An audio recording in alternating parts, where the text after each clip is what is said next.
Hello everyone, welcome to Thriving Talk. This is another Dadson edition in which me, Tim, gets the chance to ask my dad, Tinku Thompson, questions. Welcome, Dad. Thank you, Tim. Glad to be back with you for another episode. And the last episodes we did has been pretty successful in the sense like a lot of people had been listening to them, and I got some good feedback about it. So hopefully this episode is going to be another one where many people will be blessed. I look forward to this. A quick reminder to all our listeners, Thriving Talk is available on major platforms like iTunes, Google Podcasts, Spotify, YouTube, and more. Also, if you haven't listened to the last episode, we talked about the purpose of life. Let's get started. I want to go on a different direction today. A few weeks ago, you wrote a blog and I was reading it. It was about volunteering in local church versus parachurch, our commitments. I thought it was interesting and wanted to ask you some questions about it. To all our listeners, the link to the blog will be added in show notes, so you can check it out. So let's get started with the basics. What is a local church and what is a parachurch ministry? Yeah, I'm glad that you picked that up, and this is the episode we are doing now, even though you had more episodes planned with a lot of challenging questions, and I think we'll get back to that. But this is a good, relevant one since it's very fresh. Yes, I wrote a blog a few weeks ago about parachurch versus local church commitments and volunteering in those setup. So as you asked, let's start with the basics. What is a local church, right? Local church is a gathering of saints or people of God, Christians, in a consistent manner within a particular community or area. Mm-hmm. So your local church would be the church you are going, and you have members there. You are accountable to them. It's different than just attending an online service or attending a church in some other place.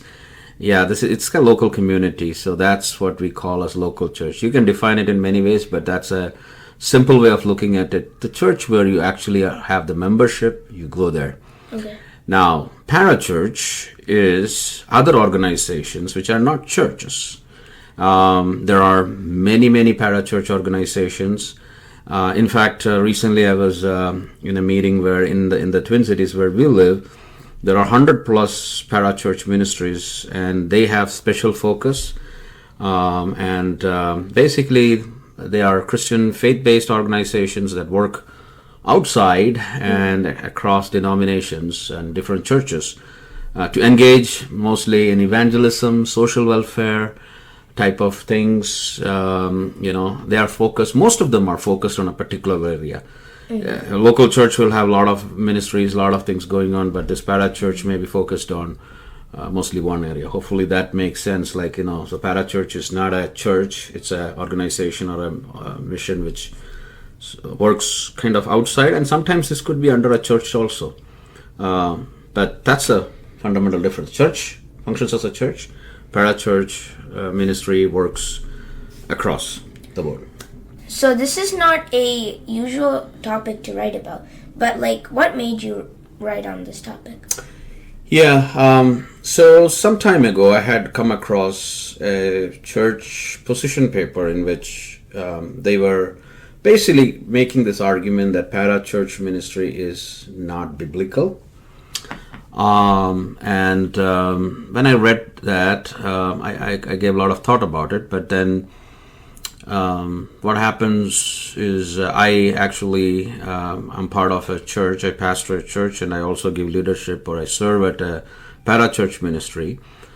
So then I was looking through this, and I have come across people who had different challenges as they try to balance between the local church commitment and parachurch commitment. But even before I talk about people, let me just say that a long time ago, when I was just growing in the Lord, when I started volunteering outside the church and things like that, I had my own challenges because I was not able to really understand where the commitment level should be, what are the things I should be keeping in mind. I was young, and there was some misunderstanding from people thinking that I'm trying to do something for some other gain, and so that has been so. I felt recently that okay, it's a good topic to deal with because there may be people who may be in a similar boat.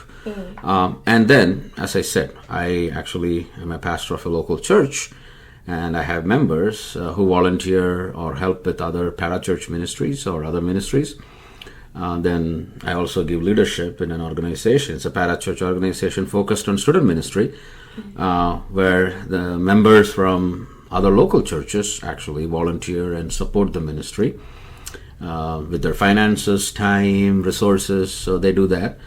And I have come across some scenarios where people have really ran into challenges, struggle in this area. And sometimes as they get busy with parachurch ministry, they tend to, not intentionally most of the time, as they get busier, their local church gets neglected over their parachurch commitments, and that can create a lot of tensions, issues. Sometimes pastors may feel betrayed by parachurch because some of their talented, gifted, good, committed members, all of a sudden it feels like their commitment has moved from the local church to a parachurch ministry, and that can create a lot of challenges. So so sometimes intentionally or unintentionally, it can lead to a lot of unwanted issues and problems and oppositions sometimes. And people who support local church may think that, supporting a parachurch ministry is not the good way, and they start to oppose that. And sometimes it can lead to a lot of problems. Very unhealthy for the kingdom, and because now we go away from our goal.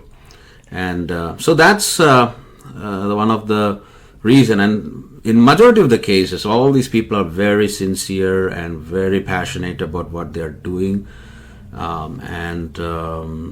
So that's what prompted me to actually write on this topic, so that if this could be an encouragement and to some people who are in a similar scenario, that's what I'm trying to address, even in this talk. So what is the issue? Can you help me understand what it is? Yeah, the issue is the people who oppose a parachurch ministry at the very basic level, right? They will say that we cannot find a parachurch ministry in the Bible, right? So they would say that, if you read the book of Acts, even Jesus said, I will build my church, and it's all about church. So it was local church. Local church was the focus, right? And in fact, for a long time after the church has started, we don't see any parachurch ministry, right? It didn't even exist in the first century. So that's why we actually basically, in the book of Acts, it records the history of the early church to a point in time. And those times there was no parachurch, so that's why we don't see anything. But what we have seen is that parachurch ministries also have a role, because they carry a mission independent of any local church in most cases, and fulfills a need which a local church may not be able to fulfill or accomplish. So a parachurch ministry will have a goal to partner with the local churches, and they are complementing in the mission. And they are very intentional. The good ones are very intentional that they are not doing anything which will hinder or adversely or negatively impact a local church and their mission. Like the mission which I am involved, and most of these missions, they have a very strong policy that they are not going to plant churches.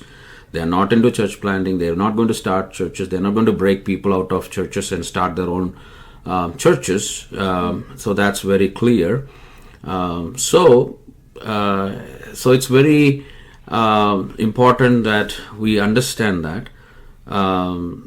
So as I said, the mission in which I work as a parachurch ministry, we have very clear guidelines that we are not. Our staff, they do basically student ministry, they do campus ministry, and as I said, some local churches could have their own campus ministry too if the size is large, and they have volunteers, people equipped to do the work.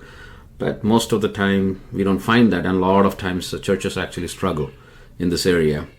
And one more thing I just wanted to add is, in today's time, if you pick any pastor, who is famous in the sense like who has a great influence or message, big churches, mega church pastors, they all have parachurch ministry they do along with the church ministry.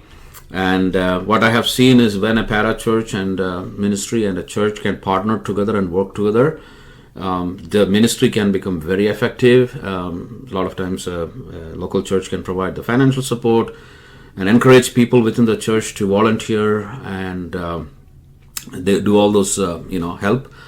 So what can happen is the ministry which Parachurch is doing, they can actually bring people into the local church.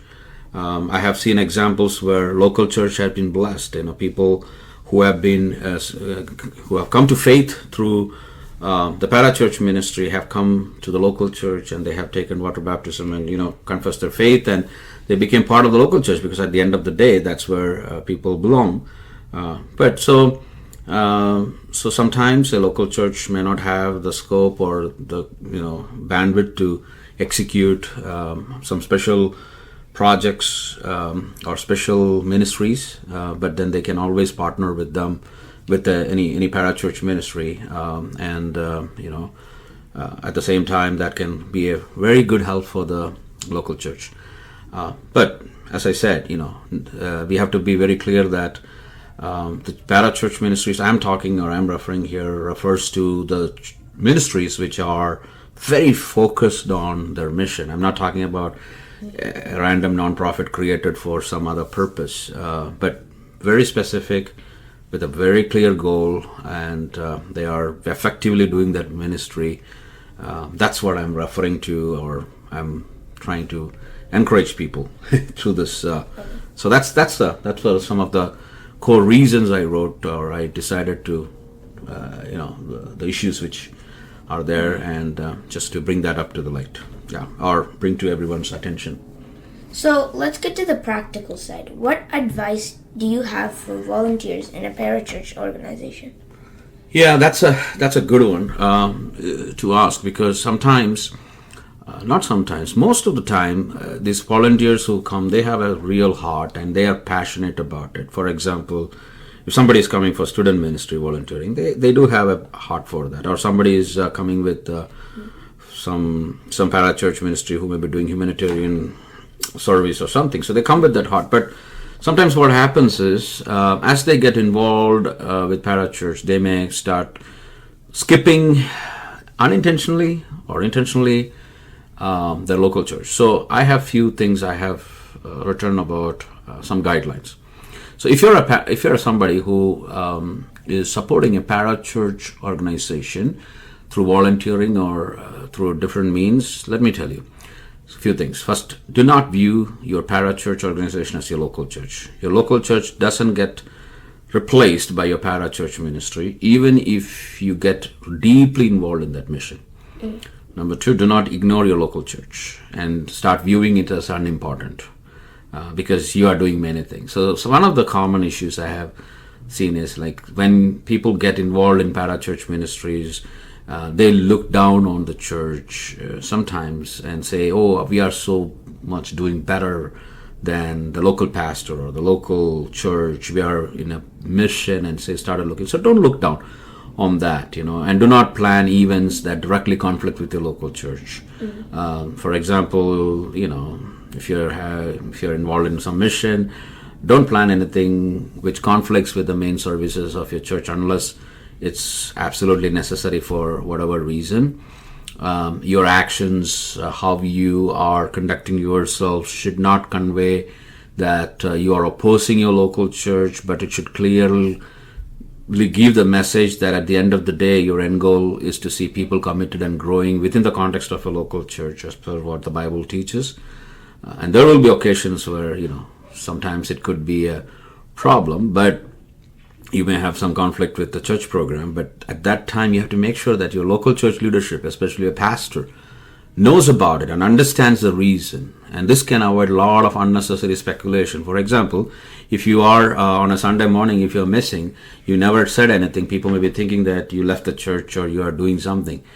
So it is very important that you keep them informed so that speculations, unwanted, things can be avoided. Another thing I have to tell is make sure pride doesn't come. As I mentioned that a little earlier too, right? As you experience high moments in the Parachurch Ministries, there are a lot of high moments. I can tell you in student ministry, like if two youngsters are from a different faith or a different background is coming to the Christ, that's a very exciting movement. And you may think that, oh man, but what I did, my ministry is really flying high. But at that time, we should be very humble. We should not get arrogant and thinking that, our mission is great. If you go to a mission trip or you come back from something where you saw great results, you should be humble enough to admit that it's the Lord's doing, and you should not start viewing local churches not important, and what you're doing in the parachurch is very better. As I mentioned, do not belittle or look down on the church members, the pastor. I don't think that they are inward focused while you are outward focused. You can always be a source of encouragement, challenge them by your conduct. But don't say or think that, they are not important, but continue to respect them and be accountable to them, even if they may not acknowledge it at times, right? Sometimes they may not like it, who knows, but still you need to be very clear on your side. And then finally, take part in activities, essential activities of the church. Don't skip it. Do not ignore church thinking that, what you do is better than what the church can do, because at the end of the day, we all have to understand, as I said, the goal of a membership in a local church is not hatching, matching, dispatching. Basically, what that means is not for baby dedication, baptism, and funeral. Don't think that, you need to just show up for these things or randomly show up sometimes and you can be on your own. No, but have a good commitment. Let others see, that you are really following, what you should be doing. So keep your leadership informed, even if they don't support you at times, but make sure that everything is clear and there is no place for speculations and unnecessary gossip because you are involved. Because God has called you, if you're very quite sure, you should move on. So that would be some of my guidelines or advice I would have for people who are volunteering in Parachurch Ministries at the same time who are part of a local church. Okay. Any advice for leaders like church pastors, elders, or church members? Oh yeah, absolutely. So I myself am a local pastor, right? And then I'm also, as I said, giving leadership in organization. So let me think from my perspective or share some things which I feel is very important. We have to accept our limits and acknowledge that we cannot run all type of ministries under the church. So we need the help of these parachurch organizations to accomplish what we cannot do on our own. For example, if you come and ask me to run a food shelter every day, I don't think our church has that capacity to do that, or the manpower or those things at this point of time. Or even if you ask me to do a specific type of a thing, but there are other organizations who are well equipped to do that, so I can always partner with them, help them. So that's one way. So let's acknowledge that. Let's also acknowledge that these volunteers who are going and getting involved have a sincere heart, and probably they have a call and a passion for the missions they are involved. Most of them are not there for name or creating trouble or anything. So let's just accept that fact. God has called them for that. And treat them and see them as co-laborers in ministry. If we are doing the pulpit ministry, they are doing something great, on a different note. Mm-hmm. So Peter and everybody was preaching in the Jerusalem church, they were the apostles were there. But then we also see Stephen and others who did a different type of ministry, but they were equally effective. So let's acknowledge that. And let's provide them encouragement and support as far as possible. Never get into a mode where we start treating them or seeing them as our opponents or our challengers. They are also part of this great big mission which God has established for all of us to do, to bring back the lost humanity to God. So, understand their calling. Just be open with them. Do not try to destroy them in any way by our words or actions, even if they don't align or maybe they have some disagreement. But let's think that they are really doing some great work, and let's be mindful of that. So let's accept it. Let's have a good attitude towards all of these things. And I think if leaders in the church and the volunteers can all understand that we all are in the same mission. One master has set us out or sent us out for doing this. He's called us all. I think we can get better synergy and we can get better cooperation, and that will increase our impact for the kingdom rather than diminishing our impact because of challenges and issues we raise. So that would be my advice. I think what you shared is very insightful, and I never realized this is a big issue. So in general, how do you view this, and anything you want to add so that people can find a balance? Yeah, so I would conclude by saying that, always have a kingdom first mentality or view in our mind, right? Because at the end of the day, our goal is winning souls. For that to happen, we need unity and not competition. We need to be supporting each other. So what happens is when, let me just tell you my heart. Like if somebody in my church is relocating who's very talented, sometimes I kind of get excited because I feel like maybe God has a better plan for them, maybe a better utilization for them. I believe that the kingdom needs resources to be strategically placed, and God is the owner, so He will do that. I'll give you one example. If I mentioned that in my blog also. If I have 4 keyboard players or 5 guitarists in my church, I don't need all of them on a Sunday morning. But let's say there is a church somewhere who doesn't even have even one. I would be glad if God takes them and places him there. Yes, that decreases the number of people in my church, but that at the end of the day, that doesn't matter. If this one person can go and help with the ministry over there and that ministry grows, that's a win-win situation for everyone. So we need to have that thought process. We need to have that thinking that, at the end of the day, what I need to see is the kingdom growing, not just my congregation or my organization. And then I should appreciate the people who are volunteering, rather than somebody roaming around in shopping mall or someplace. If they get into some missions, and I should be glad about it.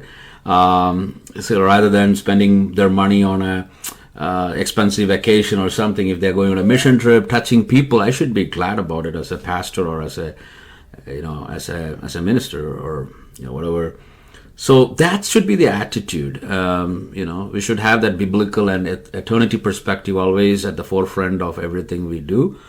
So I would say that a Parachurch Ministry volunteer should not neglect the local church, as I said initially.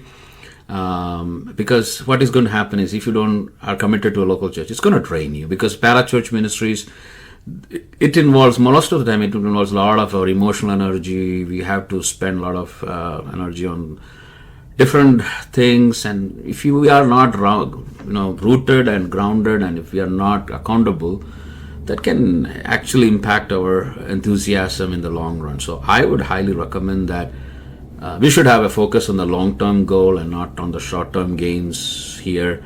We should be looking to spend an eternity together with Lord Jesus Christ. And before that, we need to fulfill our purpose in our generation. And in order to achieve that, we all need to come together and make sure that we work together with a lot of synergy and cooperation. And that's the only way we can move forward. So this makes sense. So thank you, Dad, for sharing, and to all listeners, thank you for listening. In the coming weeks, we will be coming back with more Dadson editions of Thriving Talk, and I will be asking more questions. As we said in the beginning, this episode is available on many different platforms. Do not forget to follow or subscribe to the Thriving Talk podcast on your favorite platform to receive new episodes as they get released. Also remember that my dad has a weekly newsletter now in which he shares a lot of good information. The link to the newsletter will be in the show notes. Feel free to subscribe to the newsletter. We'll be back, but until then, be faithful with what God has entrusted you. Remember that we need to have a kingdom mindset. Great. Thank you. God bless you, and God bless all our listeners. We'll be back soon. Yep.